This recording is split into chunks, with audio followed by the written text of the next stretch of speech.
vous allez bien. Je me permets une petite intro un peu funky aujourd'hui parce que c'est un concept différent que nous avons aujourd'hui sur la chaîne. En fait, récemment, je me suis rendu compte qu'il n'y avait pas d'émission beauté à la télé. Il y en a pas. On me dit que c'est trop niche, fait que je suis comme, ben pourquoi pas faire ça sur YouTube? Pourquoi pas créer ma propre version, tu sais, d'une petite émission de télé beauté? Fait que vous me direz qu'est-ce que vous en pensez. Si vous aimez ça, évidemment, ça serait un concept qui reviendrait plus fréquemment sur la chaîne. Moi, j'aimais ça parce que ça combinait toutes sortes d'angles, en fait, mais toujours dans la même thématique, soit celle de la beauté. Donc voilà, je vous laisse visionner le tout. Enjoy!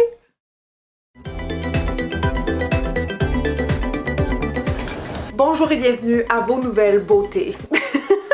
Premièrement, gang, je sais pas si vous aviez vu, mais le Canada va bientôt adopter une loi qui interdit le test sur animaux pour les cosmétiques. Ce que ça veut dire, en gros, c'est que quand des nouvelles marques vont vouloir vendre leurs produits ici, ils vont devoir s'assurer que leurs produits n'auront pas été testés préalablement sur des animaux. Ça veut aussi dire que les compagnies devront certifier que non seulement le produit fini a pas été testé sur les animaux, mais les ingrédients qu'ils composent également. Personnellement, je connais pas grand marque québécoise ou canadienne qui testent actuellement leurs produits sur des animaux, mais ça sera bientôt chose officiellement interdite au Canada. Good job! Le groupe L'Oréal est en train d'acquérir Aesop, une marque de savon bien connue. Ils veulent en faire une marque clé au sein de leur portfolio L'Oréal Luxe. Et fun fact, en ce moment, Aesop appartient à Natura Eco, qui est une holding brésilienne qui possède également The Body Shop.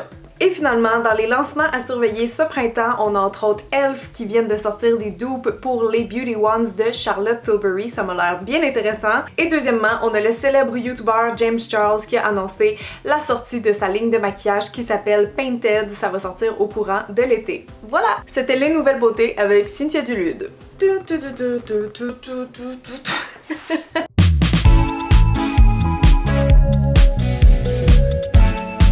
Aujourd'hui, je suis avec mon coiffeur Hugo! Tourlou! On va vous parler des tendances capillaires printemps-été 2023! Ouais! Numéro 1! C'est le bob italien. OK! Qu'est-ce que le bob italien? C'est comme un bob français, plus long, et on garde toute l'épaisseur dans le bob. Tendance numéro 2? C'est les brushing 2000. Années 90. Années 90, 2000, Jennifer Aniston. Ben, c'est préalablement sur toi, c'est ça qu'on a fait. Exactement. Puis quand t'es venu la dernière fois au salon aussi, c'est pour ça que je t'avais fait beaucoup plus de dégradé. C'est vrai! C'est vrai. Volume, plus ou moins de volume, mais l'important Ouais. c'est le dégradé. Contourner le visage. OK. Oui, vraiment comme j'ai connu dans ma jeunesse. C'est ça. Tendance numéro 3? La tendance numéro 3, c'est qu'on va faire un petit chignon rapide, facile à faire à la maison, un peu à la Kim K. Je vois souvent des clips, là, tu sais, les gros Ouais, clips c'est des ça. chignons de Messi sur Instagram ces temps-ci. C'est ça. Oh, On nice! va faire ça vite fait, bien fait. Hâte de voir! La première étape, ça va être de partir de séparation au milieu pour séparer ta frange. On isole le devant. On isole le devant. La deuxième étape, c'est qu'on vient faire la couette de cheval. OK. Fait que là, un peu flou. Troisième étape, on prend la pince, on twist, on vient le remonter et on pose la pince à la base, ici. On fait juste mettre un peu de spray. C'est juste donner un peu de croquant à la couette qui reste. OK. Puis là, c'est vraiment, on y va comme on le sent. On joue avec. On joue avec. Placez-les de la façon qui tombe. On le place comme ça. Fait que ça fait comme un petit chignon en haut. On peut le faire plus messy que ça si on veut. Comme on peut prendre un fer à friser, donner encore plus de mouvement pour que ça soit vraiment plus messy. Puis après, on fait juste prendre des petites pins. Puis on vient juste le sécuriser. Cool! Fait que, ouais, puis les Wow. petites couettes, ses côtés, on peut les friser. Tu sais, on prend un fer, on fait juste comme, mettons, juste un peu Ouais. alentour, on le laisse tomber. Puis that's it. Nice! Très cute. Ça fait que ça fait un petit chignon. Le fun, facile à faire et très tendance. Yay! J'adore!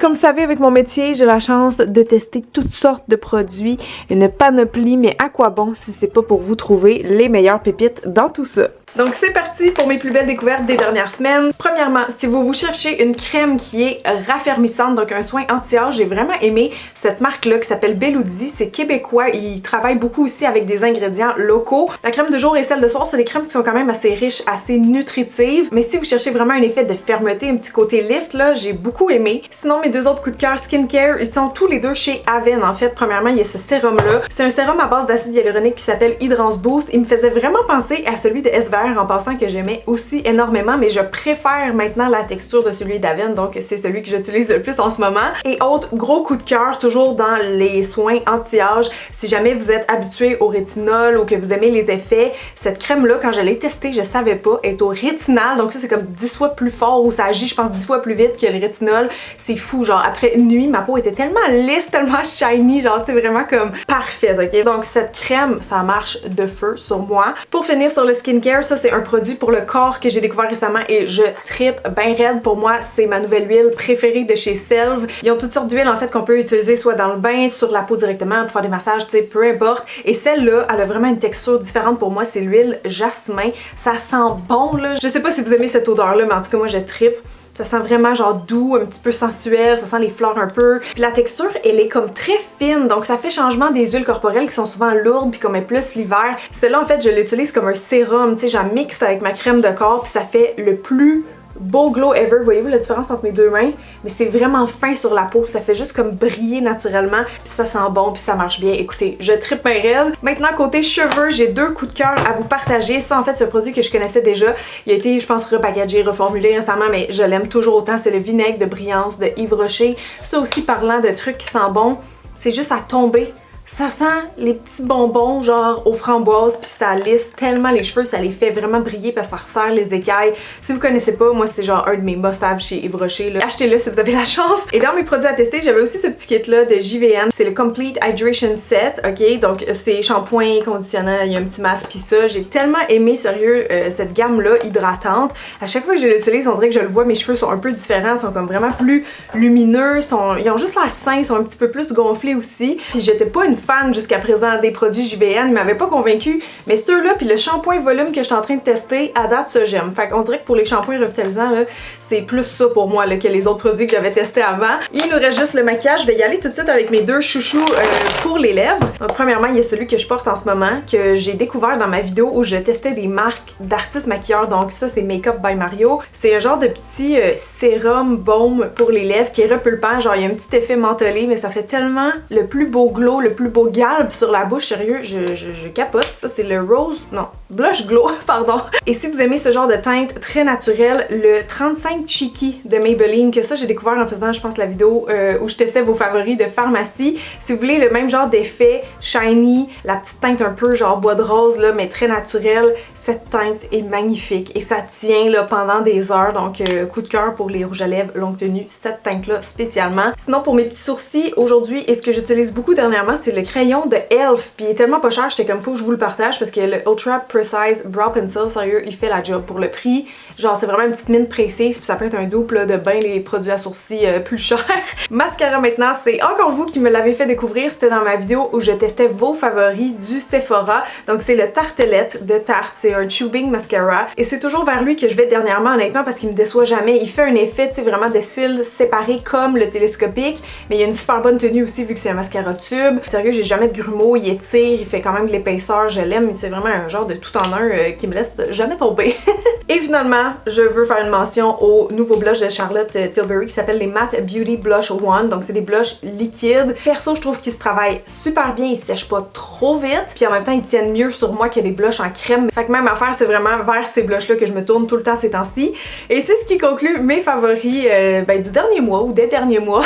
J'espère que ça va vous aider dans vos achats et sans plus attendre, on passe déjà au prochain segment. La niacinamide, c'est quoi? C'est un ingrédient qu'on entend beaucoup parler ces dernières années et c'est tout simplement une des 3 formes que peut prendre la vitamine B3. Vous le savez sûrement, il y a toutes sortes de vitamines qui sont bonnes pour la peau, A, B, C, D, E et j'en passe. On peut les consommer via notre alimentation et ou en employer en cosmétique de manière topique. En fait, c'est même une bonne idée puisque le corps n'en produit pas naturellement de la vitamine B3. La niacinamide a plusieurs bienfaits pour la peau qui sont reconnus. On parle ici de diminution des irritations et de l'inflammation de la peau, donc des rougeurs également, du maintien de l'hydratation dans la peau et de la régulation du sébum, de l'amélioration et de la prévention des taches brunes et cicatrices. Et finalement, la niacinamide, ça prévient aussi le vieillissement cutané. Tous les types de peau peuvent bénéficier de cet ingrédient-là. C'est un ingrédient qui est généralement pas irritant, qui est bien toléré et qu'on peut mixer avec tout autre ingrédient, dont des actifs. On peut l'utiliser le matin comme le soir, mais il faut toujours évidemment adapter selon les besoins et les réactions de notre peau.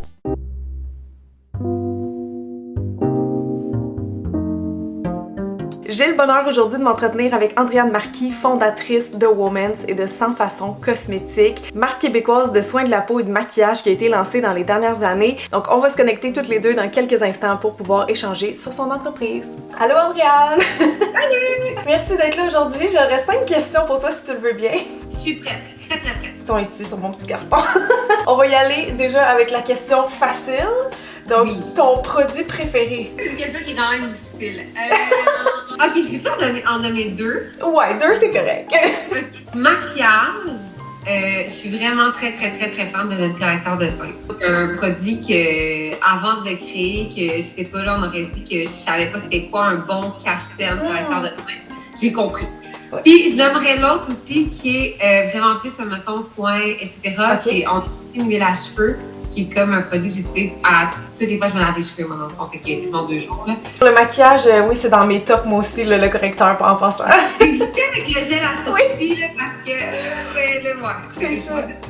Mais... Ça aurait été mon top 2, je pense, gel à sourcils et correcteur. La question à 1000 $ maintenant. Tu connais les 2 industries, donc celle du textile et celle des cosmétiques. Laquelle qui a été, tu trouves, le plus dur à démarcher, à lancer? Et le cosmétique. Vraiment. Le domaine du vêtement, il y a comme des avenues avant d'arriver à designer un produit. Ouais. Tu peux vendre des marques, tu peux faire du private label, tu peux faire plein de choses qui ouvrent la porte à des petits joueurs qui, bon, tu commences, t'as pas d'argent, tu peux prendre.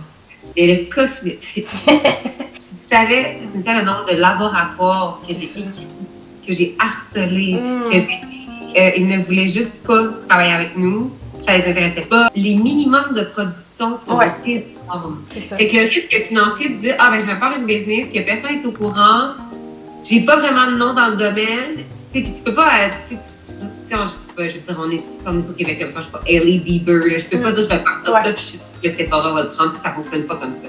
Fait que ça a été vraiment top. C'est drôle parce qu'il y avait des laboratoires qui nous avaient, tu sais, qui voulaient pas travailler avec nous, puis comme, pas de temps perdre. OK.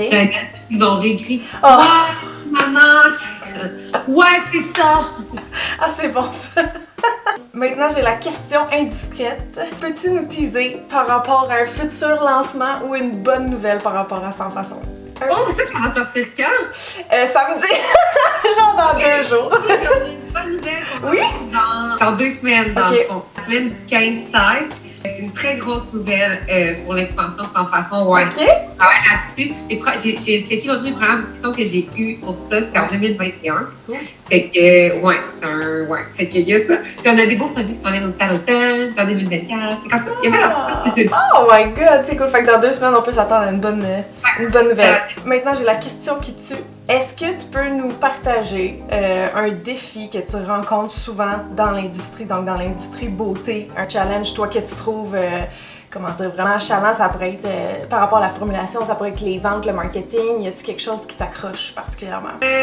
Le défi le plus grand là, qui a été j'étais comme un peu confrontée, puis c'est un défi que j'avais été confrontée avec Womens au départ, quand on a commencé à faire des boutiques éphémères. Dans ce temps-là, j'appelais dans les centres d'achat, puis les centres d'achat, c'était comme, c'est 5 à 10 ans. Puis quand j'ai voulu commencer à être distribuée en pharmacie, c'était un défi pour nous parce que eux, c'est un système qui est fait vraiment depuis des années que c'est comme ça. Tu commences par quelques-unes, à un moment donné, t'arrives, puis là, t'en as plusieurs, puis tu finis peut-être à 1000. Puis je sais pas encore si c'est ça qui me tente. Je me dis, tu sais, plus que de point de vente, c'est une structure, c'est des représentants, des directeurs des ventes.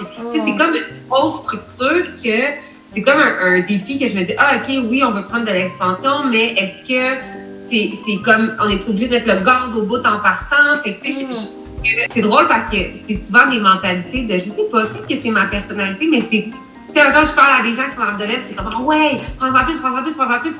Okay. Là, moi, je suis comme en prendre plus, de toute façon, ça va être une, tu sais, fait que je suis un peu mitigée là-dedans versus de dire, OK, ben on en sélectionne. Ouais.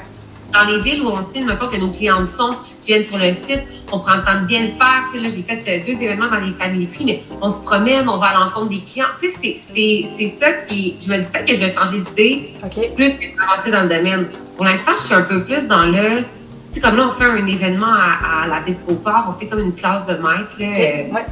il y a ces 200 filles qui viennent, on leur donne un cours de maquillage. Je suis comme plus dans ce lien-là, genre d'être proche de ma cliente, que de dire, ben on met nos produits là, puis on en reparlera à un moment donné, qu'est-ce que ça donne, tu sais.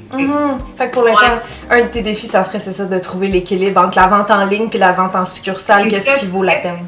C'est ça, puis qu'est-ce que moi, mettons, je trouve que là-dedans, je suis bien, puis comment je peux faire pour continuer à écouter ma cliente. Tu sais, nous, dans le cosmétique, on travaille quasiment 1 an et demi à 2 ans à l'avance. D'avoir cette grosse expansion-là, ça fait comme juste 1 an et demi. Fait que aussi, fait que je suis comme, c'est ça. Puis, faut comme jouer entre être excitée puis voir le risque d'avancer. Fait que je dirais que c'est mon gros défi parce que quand on se met à vendre en entreprise, quand ça se met à marcher, ben on part, là. C'est comme C'est ça.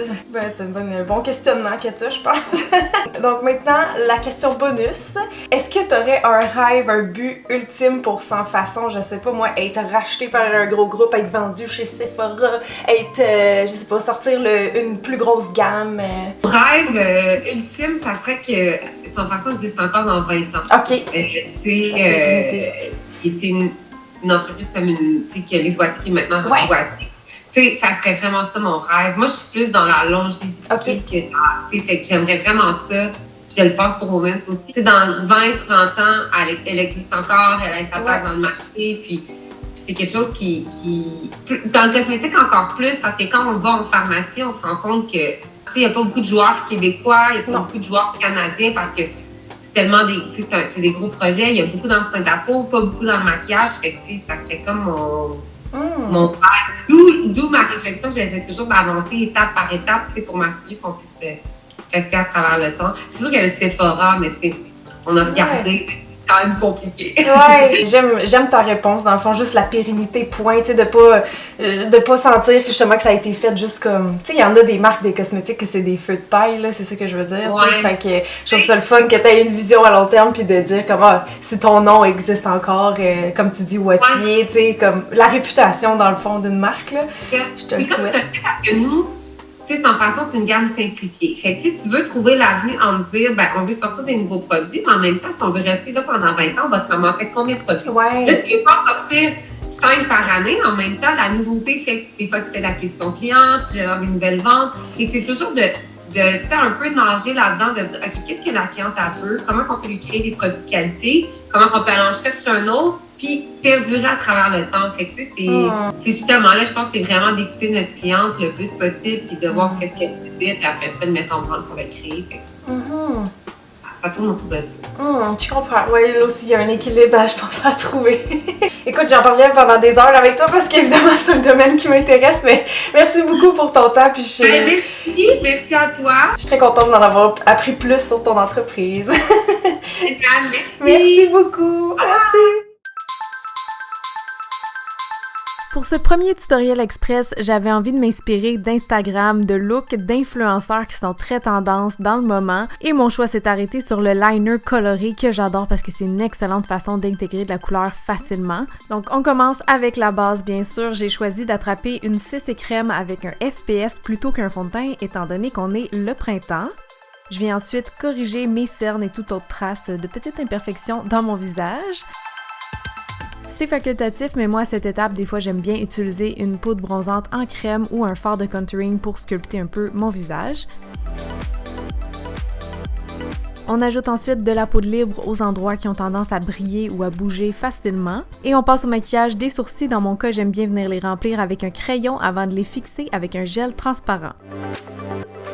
Même si je veux que le focus sur mes yeux reste au niveau du liner coloré, je trouve que c'est toujours une bonne idée de venir définir un petit peu sa paupière, donc j'utilise un fard brun mat pour cet effet. Sur ma paupière mobile, j'aurais pu laisser ça tel quel, mais j'avais envie d'alterner un peu les textures étant donné que mon liner sera mat. J'ai choisi ce coup-ci une teinte vert pomme, mais sachez qu'avec les yeux bruns, tout va. Le truc avec l'eyeliner, en fait, c'est toujours d'enligner sa pointe vers la fin de notre sourcil. Comme ça, non seulement ça nous fait un guide pour la symétrie, mais aussi ça vient donner un beau petit lift à l'œil. Pour un look plus moderne, j'ai volontairement dessiner uniquement le coin interne et externe de mes yeux. Les looks graphiques ont encore la cote, donc amusez-vous.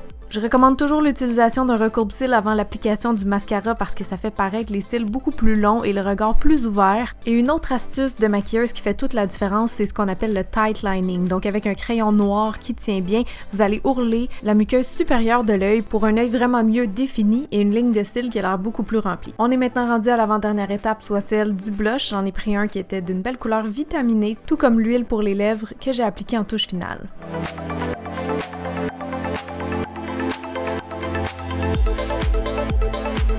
Et puis c'est déjà tout le monde. Merci beaucoup d'avoir été là. J'ai super hâte de lire vos commentaires. J'espère que vous allez aimer le concept autant que moi. Et d'ailleurs, ça me fait penser, j'ai pas trouvé de nom pour cette possible émission.